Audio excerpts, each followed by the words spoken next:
اب میں نعت نبی صلی اللہ علیہ وسلم کے بعد خطابت کی دنیا میں قدم رکھتا ہوں اور میں چاہتا ہوں بغیر کسی تاخیر اور بغیر کسی تمہید کے آپ ہی کے اس گاؤں کے عالم باکمال کو دعوت دی جائے۔ میری مراد حضرت مولانا محمد راشد صاحب مظاہری دامت برکاتہم سے ہے۔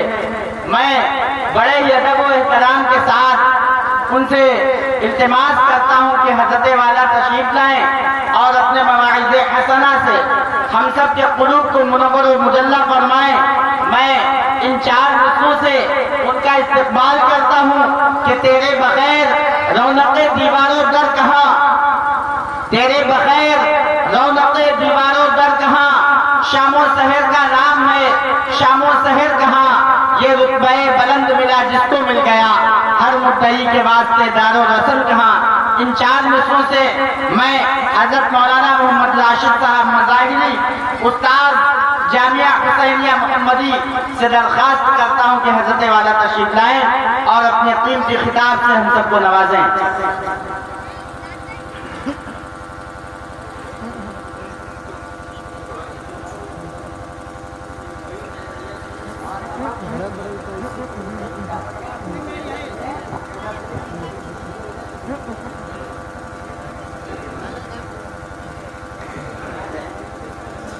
السلام علیکم ورحمۃ اللہ وبرکاتہ۔ الحمد للہ نحمده ونستعینه ونستغفره ونؤمن به ونتوکل علیہ ونعوذ باللہ من شرور انفسنا ومن سیئات اعمالنا، من يهده الله فلا مضل له ومن يضلل فلا هادي له، وأشهد أن لا إله إلا الله وحده لا شريك له، وأشهد أن سيدنا ومولانا محمدا عبده ورسوله۔ أعوذ بالله من الشيطان الرجيم، بسم الله الرحمن الرحيم، بل تؤثرون الحياة الدنيا والآخرة خير وأبقى۔ وقال النبي صلى الله عليه وسلم، لا تزول قدم ابن آدم يوم القيامة حتى يسأل عن خمس،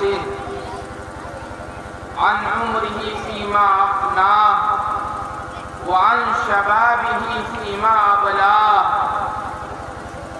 وعن ماله من أين اكتسبه وفيما أنفقه، وماذا عمل فيما علم۔ صدق الله العلي العظيم، وصدق رسوله النبي الكريم، ونحن على ذلك لمن الشاهدين والشاكرين، والحمد لله رب العالمين۔ محترم بھائیوں اور بزرگوں اور اسٹیج پر رونق افروز علماء کرام و حفاظ عظام، اور جہاں تک میری آواز پہنچ رہی ہے، ہماری مائیں اور بہنیں، آپ سب کے لیے بڑی خوشی کا یہ موقع ہے کہ اللہ تعالیٰ نے آپ کی بستی میں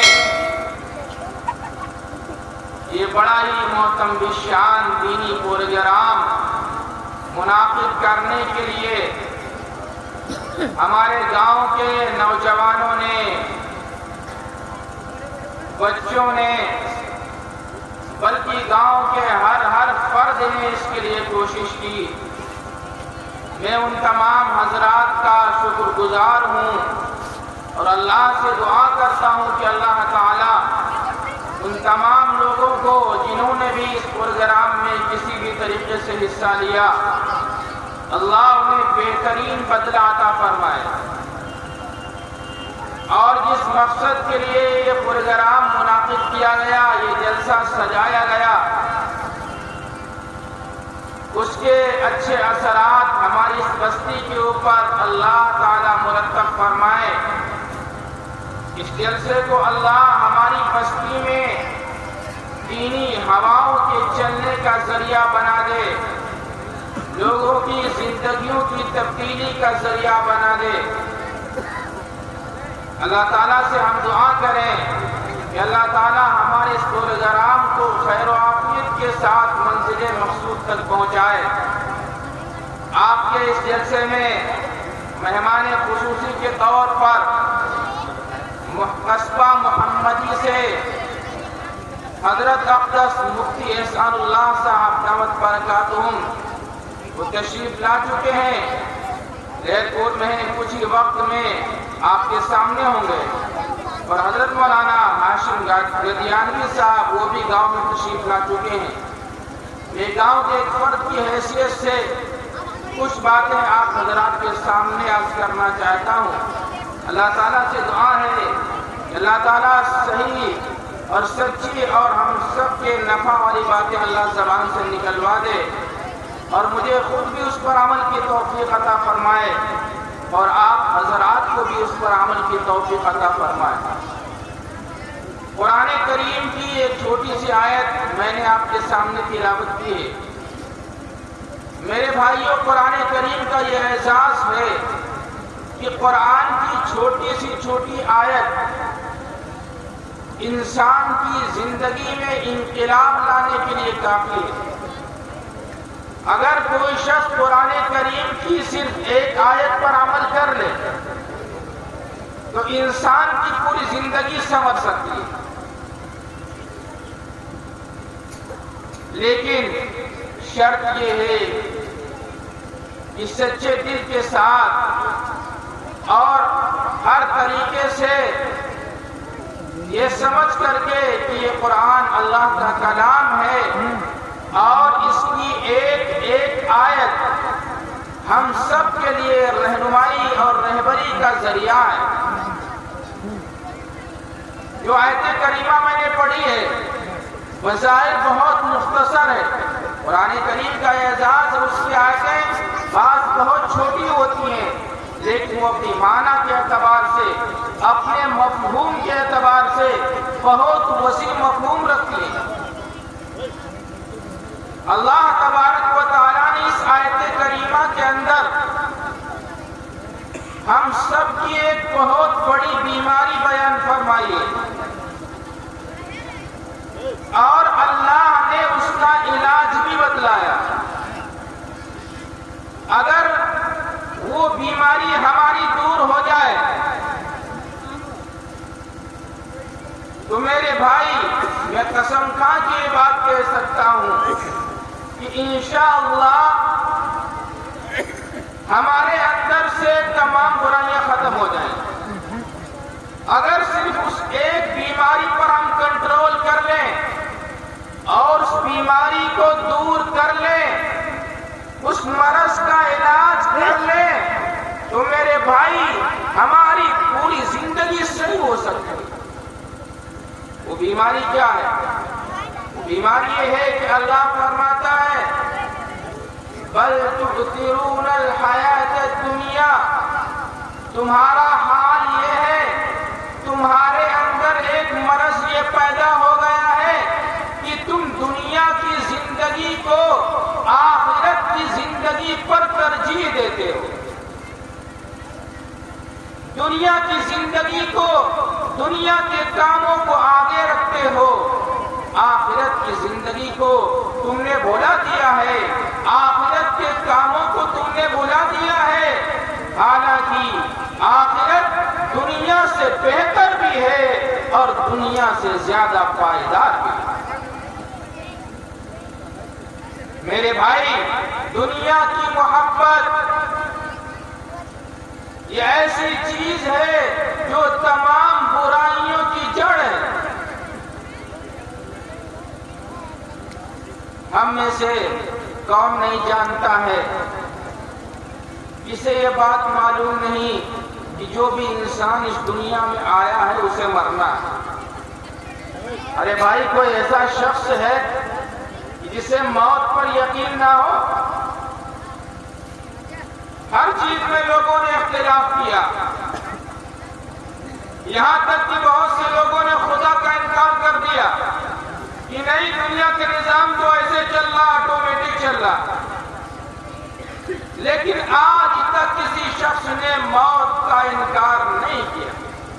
ہر شخص جانتا ہے کہ موت برحق ہے اور موت کا ایک وقت متعین ہے، نہ ایک سیکنڈ اس سے پہلے اور نہ ایک سیکنڈ اس کے بعد میں، اسی متعینہ وقت پر انسان کو اس دنیا سے جانا۔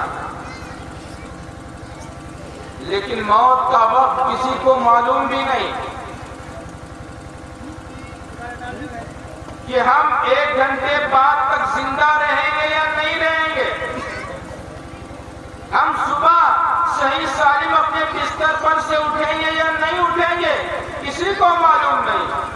موت ایسی یقینی چیز ہے، مسلمان بھی مانتا ہے، کافر بھی مانتا ہے، یہودی بھی مانتا ہے، نصرانی بھی مانتا ہے، عیسائی بھی مانتا ہے، یہاں تک کہ جو ملحد ہیں، جو اللہ کا انکار کرتے ہیں، وہ بھی مانتے ہیں کہ موت پر حق ہے۔ جو انسان اس دنیا میں آیا ہے اسے ایک دن جانا ہے۔ لیکن میرے بھائی، ہم ذرا اپنے گریبان میں منہ ڈال کر دیکھیں کہ ہم 24 گھنٹے کی اپنی زندگی میں موت کو کتنی مرتبہ یاد کرتے ہیں۔ کیا 24 گھنٹے کی زندگی میں کبھی ہمارے دل کے اندر موت کا خیال تک آتا ہے کہ ہمیں مرنا بھی ہے؟ کبھی نہیں سوچتے۔ ہر وقت دنیا کی فکر ہے، بستر سے اٹھے تو دنیا کی فکر لے کر اٹھے، اور جب شام کو بستر پر آتے ہیں تو اس وقت بھی ہمارے دل و دماغ میں دنیا کی فکر ہوتی ہے۔ میرے بھائی، یہ دنیا جس کے چکر میں ہم اپنی آخرت کو برباد کر رہے ہیں، یہ دنیا کتنے دن تک ہمارے ساتھ رہے گی؟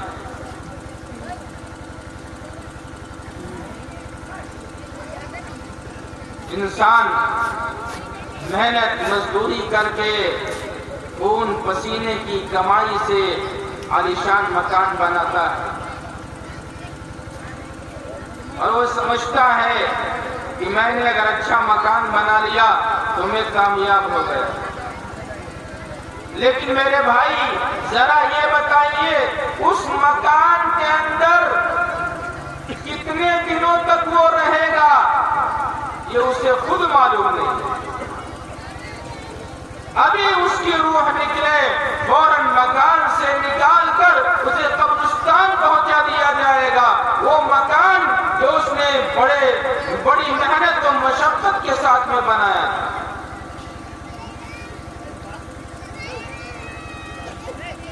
محمدی میں میرے مدرسے سے بالکل ملا ہوا ایک صاحب کا مکان تھا، بلکہ میرے کوارٹر سے ملا ہوا۔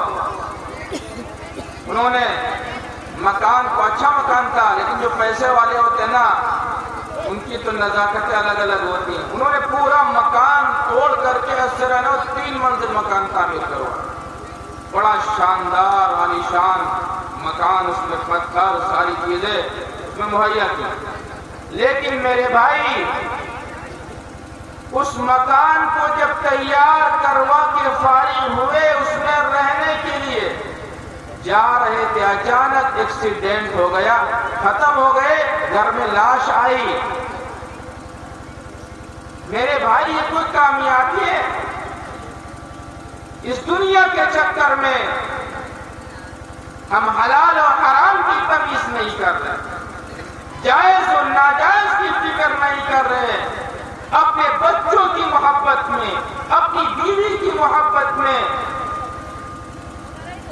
کہ ہمارے بچوں کو ترقی ہو جائے، ہمارے بیٹوں کو ترقی ہو جائے۔ لیکن میرے بھائی، وہی بیٹے اگر آپ کا بھی انتقال ہو جائے، آپ کو قبر میں دفن کر دیں گے اور پوری عمر ایک مرتبہ بھی آپ کی قبر پر جا کر انہیں فاتحہ پڑھنے کی توفیق نہیں ہوگی۔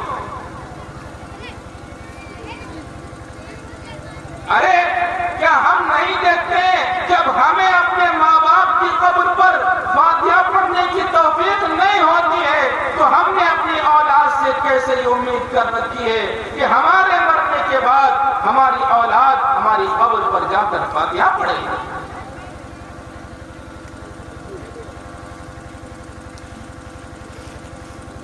دنیا کے چکر میں ایسا پھنس گئے ہیں ہم، رات دن ہمارے اوپر دنیا مسلط ہے، رات دن دنیا مسلط ہے۔ جنازے کو کندھوں پر اٹھا رکھا ہے، قبرستان کی طرف جا رہے ہیں، لیکن فکر کیا ہے کہ جلدی سے اس کو دفن کیا جائے اور جلدی ہم اپنے کاموں کاج کے اندر لگ جائیں۔ اس لیے اللہ فرما رہا ہے کہ تمہارے اندر یہ بیماری جو سب سے بڑی ہے وہ یہ کہ تم دنیا کو آخرت کی زندگی پر ترجیح دیتے ہو۔ دنیا کے کاموں کو ہم آگے رکھتے ہیں اور آخرت کے کاموں کو پیچھے رکھتے ہیں۔ دنیا کا کوئی کام ہو تو ابھی ہونا چاہیے، دکان کھولنا ہو تو ابھی جتنی جلدی ہو سکے اتنی جلدی دکان کھول دی جائے، رات دن اس کے لیے کیے ہوئے۔ اور نماز کے لیے اگر کہا جائے نماز پڑھ لیا تو چلو دیکھا جائے گا، انشاءاللہ پڑھ لیں گے کبھی۔ دنیا کے کام کے لیے ابھی پانی آ جائے نہر میں اور کھیتی میں پانی لگانے کی ضرورت ہو، 12 بجے رات میں اگر کہو تو اٹھ کر کے پھاوڑا لے کر جانے کے لیے تیار۔ اگر نماز کے لیے کہا جائے تو بڑے عذر ہیں، یعنی کیا بتائیں، فجر میں آنکھیں نہیں کھلتی، اتنی نیند غالب ہو جاتی ہے کہ آنکھیں نہیں کھل پاتی ہے، لیکن پانی کاٹنے کے لیے آنکھ کھل جاتی ہے۔ جب کھیت سینچنا ہوتا ہے تو اس کے لیے آنکھ بہت جلدی کھل جاتی، کسی کو اٹھانا بھی نہیں پڑتا۔ میرے بھائی، یہی ہے دنیا کی محبت۔ دنیا کی محبت ہر برائی کی جڑ ہے۔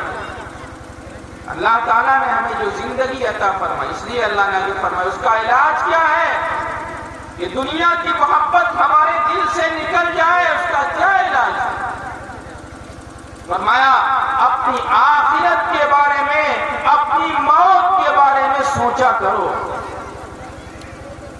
وَالْآخِرَةُ خَيْرٌ وَأَبْقَىٰ، یہ سوچو کہ آخرت دنیا سے بدرجہ بہتر ہے۔ دنیا میں کتنی نعمتیں آپ کو حاصل ہو جائیں، لیکن وہ نعمت ایک نہ ایک دن ختم ہو جائے گی، اور آخرت کی نعمتیں ایسی ہیں وہ کبھی ختم ہونے والی نہیں ہیں۔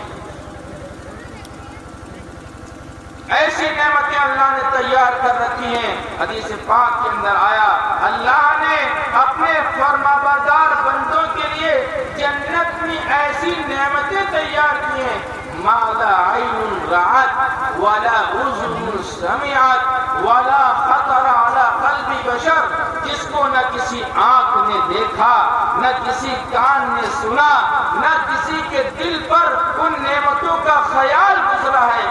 ایسی نعمتیں اللہ تعالیٰ نے اپنے فرما بردار بندوں کے لیے تیار کر دی۔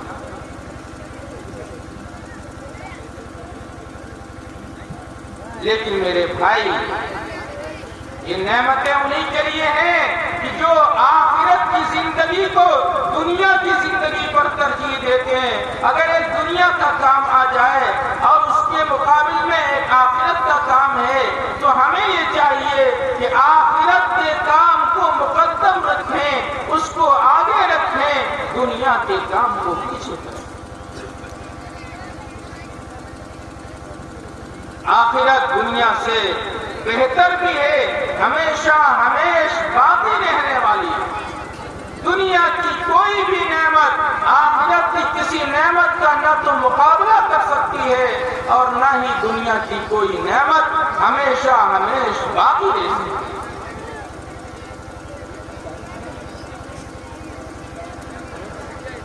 اللہ تعالیٰ نے ہمیں عمر عطا فرمائی.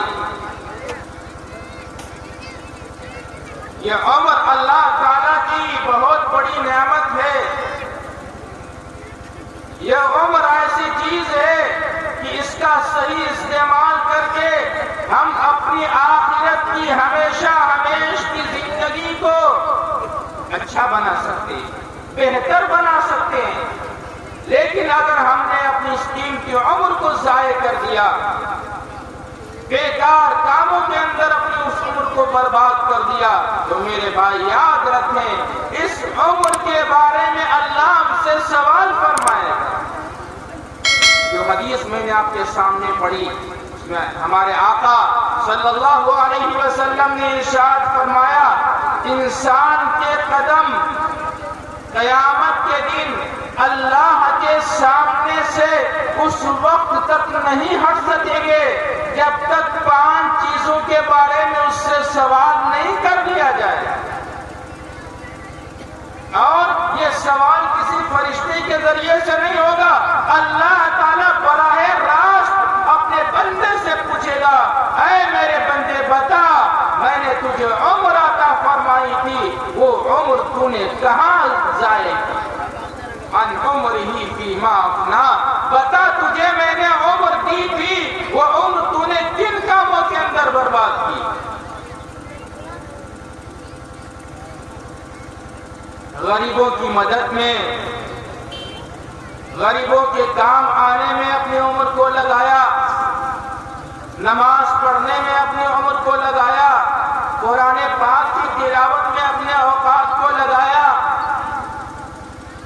ماں باپ کی اطاعت میں ان کی خدمت میں اپنے اوقات کو لگایا، اللہ کا ذکر کرنے میں اپنے اوقات کو لگایا، یا اپنی قیمتی اوقات کو تو نے موبائل کی اسکرین کے اوپر 8-8 10-10 گھنٹے 12-12 گھنٹے تم نے اپنی زندگی کے قیمتی اوقات کا خون کیا کہ موبائل کی اسکرین پر فحش فلمیں دیکھ کر کے، گندے گانے سن کر کے. میرے بھائی جب تک اس سوال کا جواب ہم سے نہیں لے لیا جائے گا اس وقت تک ہمارے قدم اللہ کے سامنے سے نہیں ہٹ سکتے.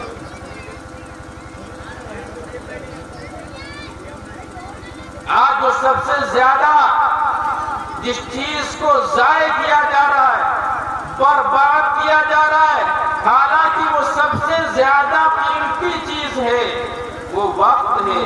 اور آج اس قیمتی چیز کو اس طریقے سے بے دردی کے ساتھ میں ضائع کیا جا رہا ہے. 5-5 گھنٹے 10-10 گھنٹے ہمارا نوجوان موبائل لے کر کے فون کر رہا ہے، چیٹنگ کر رہا ہے، فلمیں دیکھ رہا ہے، اپنی جوانی کو، اپنی قیمتی اوقات کو ایسے ہی برباد کر رہا ہے. کیا وہ سمجھ نہیں رہا ہے کہ وہ اللہ کے سامنے کھڑے ہو کر ایک دن اللہ کو جواب دینا پڑے گا؟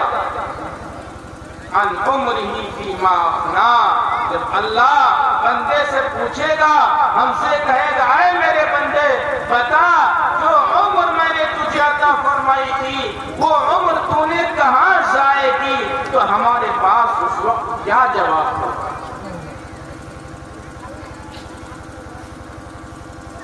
حدیث پاک کے اندر آتا ہے جب جنتی جنت میں چلے جائیں گے اور اللہ انہیں جنت کی نعمتوں سے نواز دے گا، تو جنتی کو جنت میں کسی بھی چیز کا کوئی افسوس نہیں ہوگا، کوئی غم نہیں ہوگا.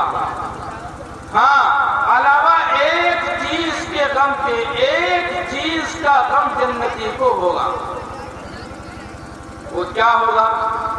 وہ غم اس چیز کا ہوگا کہ زندگی کے جو قیمتی اوقات اس نے اللہ کی اطاعت کے بغیر، اللہ تعالیٰ کی اطاعت و فرمانبرداری کے بغیر جو زندگی کی قیمتی اوقات اس نے ضائع کر دیے، اس کے بارے میں افسوس کرے گا کہ کاش میں نے اپنی زندگی کی قیمتی اوقات کو اللہ کی اطاعت و فرمانبرداری کے اندر لگایا ہوتا تو آج اللہ مجھ سے اور زیادہ خوش ہوتا.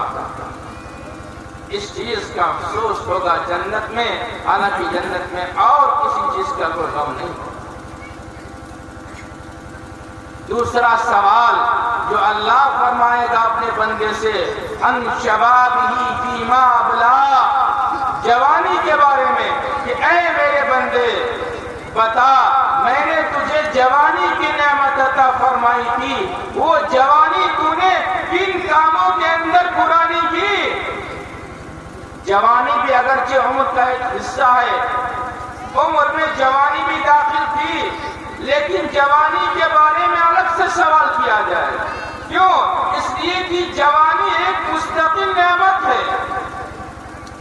جب انسان جوان ہوتا ہے اس کے اعضاء میں کامل مکمل طاقت ہوتی ہے، قوت ہوتی ہے، جو کام وہ کرنا چاہے کر سکتا ہے۔ اسی لیے جوان کی عبادت اللہ کو بہت زیادہ پسند ہے۔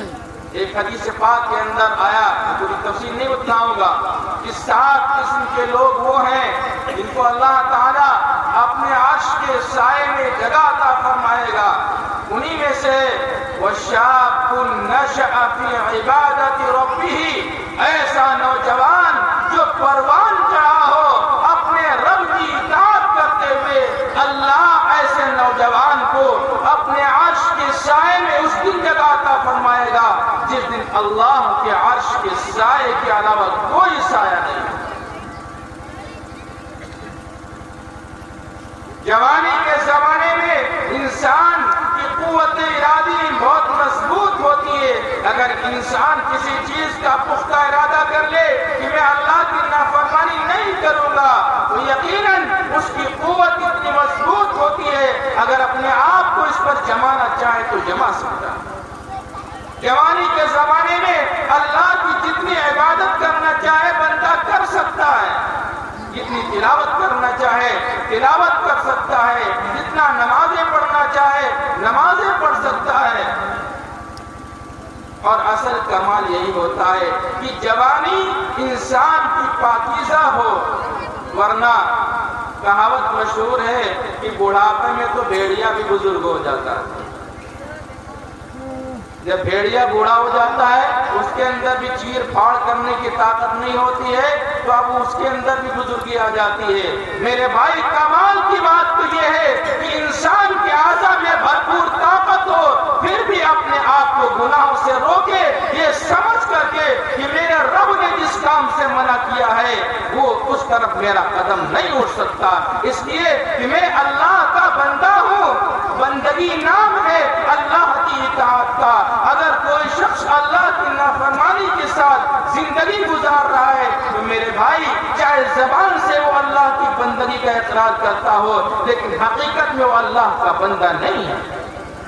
یہ بندہ کہتے ہیں غلام کو، جو شخص اپنے آقا کی اطاعت نہ کرے، صرف زبان سے یہ کہتا رہے کہ میں تیرا غلام ہوں تیرا غلام ہوں، تو یہ اس کا دعویٰ جھوٹا ہے۔ جو غلام ہوتا ہے وہ اپنے آقا کی اطاعت کرتا ہے، اپنے آقا کے اشاروں پر چلتا ہے۔ ہم سب زبان سے تو یہ کہتے ہیں، دعویٰ کرتے ہیں کہ ہم اللہ کے بندے ہیں، محمد الرسول اللہ کے غلام ہیں، لیکن میرے بھائی ہماری اداؤں کو دیکھ کے کوئی شخص یہ نہیں کہہ سکتا کہ یہ محمد عربی کا غلام ہے۔ ہمارے بالوں کو دیکھ کر کوئی نہیں کہہ سکتا کہ یہ محمد الرسول اللہ کو ماننے والا ہے۔ ہمارے چہرے کو دیکھ کر کوئی نہیں کہہ سکتا کہ یہ محمد الرسول اللہ کا کلمہ پڑھنے والا ہے۔ ہمارے لباس کو دیکھ کر کوئی نہیں پہچان سکتا کہ یہ مسلمان ہے یا غیر مسلم ہے۔ ہم کیسے مسلمان ہیں؟ میرے بھائی اللہ کے بندے تو وہ ہوتے ہیں، حدیث پاک کے اندر فرمایا گیا اللہ کے اچھے بندے وہ ہیں جنہیں دیکھ کر اللہ کی یاد تازہ ہو جائے۔ اور ہمارا حال تو یہ ہے کہ ہمیں دیکھ کر یہ پہچاننا مشکل ہوتا ہے کہ کس سے سلام کیا جائے یا سلام نہ کیا جائے، سامنے جانے والا ہمارا مسلمان بھائی ہے یا کوئی غیر مسلم ہے۔ میرے بھائی اور عزیزوں، اس لیے جوانی میں کہہ رہا تھا کہ جوانی کے بارے میں سوال ہوگا بتاؤ تمہیں ہم نے جوانی عطا فرمائی تھی، وہ جوانی کی نعمت تم نے کہاں ضائع کی؟ ہمارے اس مجمع کے اندر بہت ہمارے نوجوان ساتھی بیٹھے ہیں، میں ان سے درخواست کرتا ہوں آپ ہمارا مستقبل ہیں، ہمارے بوڑھے چلے جائیں گے، اب آگے آپ کو کام کرنا ہے، لیکن اگر آپ سیدھے راستے سے ہٹ گئے تو میرے بھائیوں، میرے نوجوانوں، یاد رکھو اسلام سے ہاتھ دھو بیٹھو گے اور آگے آنے والی نسلوں کہ میرے بھائی اسلام کی خیر مناؤ۔ ابھی سے ہمارے بچے جب کفر کی طرف جا رہے ہیں، ہماری بچیاں کافروں کے ساتھ میں جا رہی ہیں، تو میرے بھائی یاد رکھیں اور سوچیں ذرا کہ آگے آنے والے 10-20 سال کے بعد میں ہماری نسلوں کا کیا حال ہوگا۔ اس لیے میرے عزیز نوجوانوں، آپ مستقبل ہیں، آپ کے کاندھوں کے اوپر اب ایک بہت بڑی ذمہ داری رکھی جائے گی۔ اگر آپ سیدھے راستے سے ہٹ گئے، بڑا افسوس ہوتا ہے نوجوانوں کو دیکھ کر کے کہ آج ہمارے نوجوان اتنا آزاد ہو گئے ہیں، نہ ماں باپ سے کوئی مطلب ہے، نہ گھر والوں سے کوئی مطلب ہے، عجیب دیوانگی ہے۔ جو نوجوان دیکھو اس کے ہاتھ میں بڑا سا موبائل ہے، کہیں یہاں بیٹھا ہوا کھیت میں باتیں کر رہا، کہیں گلی کے اندر بیٹھا ہوا باتیں کر رہا، 1-1 بجے رات تک ادھر ادھر چکر کاٹ رہے۔ میرے بھائی یہ کیا آوارگی ہے؟ کیا اللہ تعالیٰ نے ہمیں جوانی اسی لیے عطا فرمائی تھی کہ اپنی جوانی کو ہم بیکار چیزوں میں ضائع کریں؟ میرے نوجوانوں، ہوش کے ناخن لیں۔ اللہ تعالیٰ نے ہمیں جو قوت و طاقت عطا فرمائی ہے، اللہ کے دین پر اس کو لگائیں، علماء کی صحبت میں رہیں، نیک لوگوں کی صحبت اختیار کریں، نیک لوگوں کے پاس ہمارا اٹھنا بیٹھنا ہو، اس سے ہماری زندگی میں انقلاب آئے۔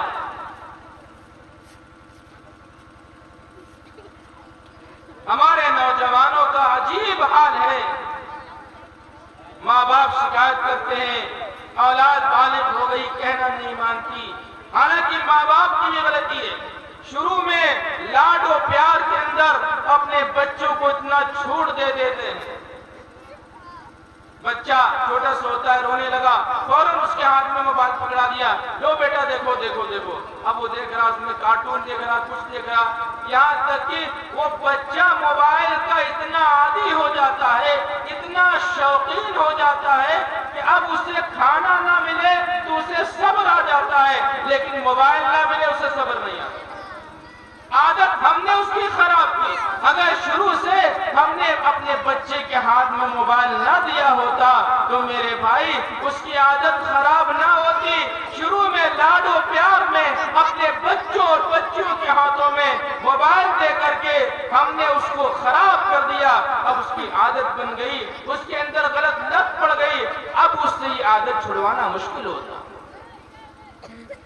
تو میرے بھائیوں، ہماری ذمہ داری ہے کہ ہم اپنی اولاد کی صحیح تربیت کریں۔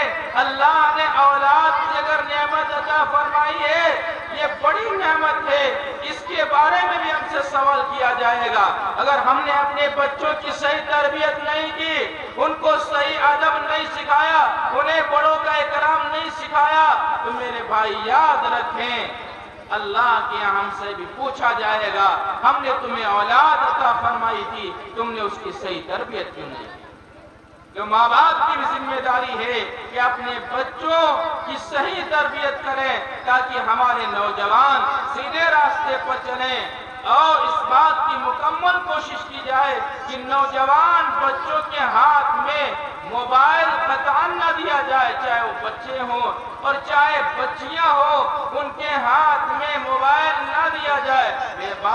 میں یہ بات بار بار کہا کرتا ہوں کہ اپنے ناسمجھ بچے کے ہاتھ میں، نابالغ بچے کے ہاتھ میں جس کی شادی نہیں ہوئی ہے، اس کے ہاتھ میں موبائل دے دینا ایسا ہے جیسا کہ بندوق کے اندر گولی لگا کر کے اپنے چھوٹے بچے کے ہاتھ میں تھما دینا۔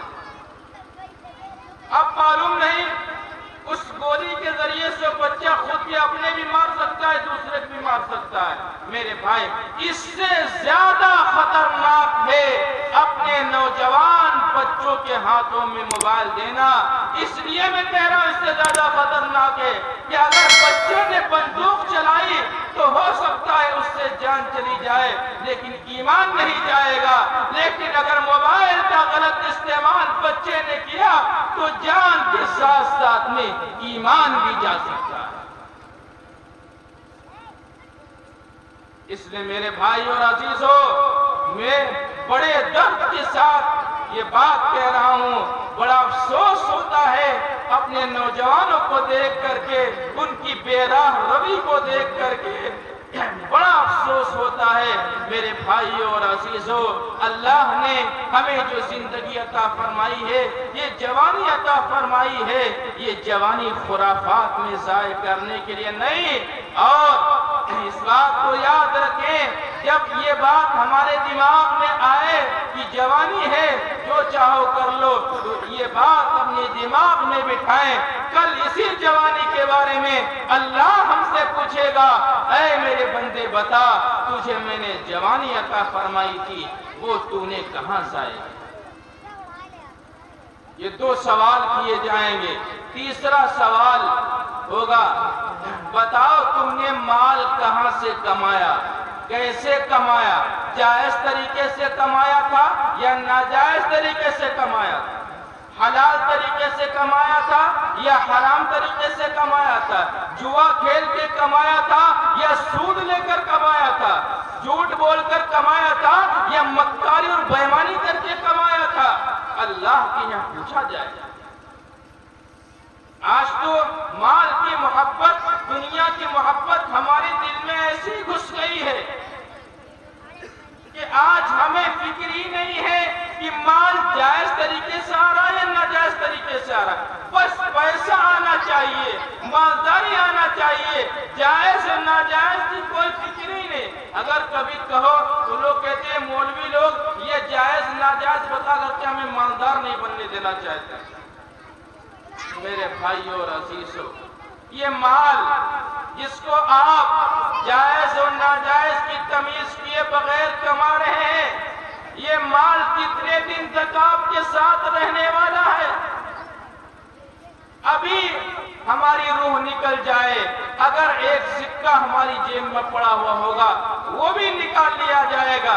ہم خالی ہاتھ آئے تھے اور خالی ہاتھ دنیا سے ہمیں جانا۔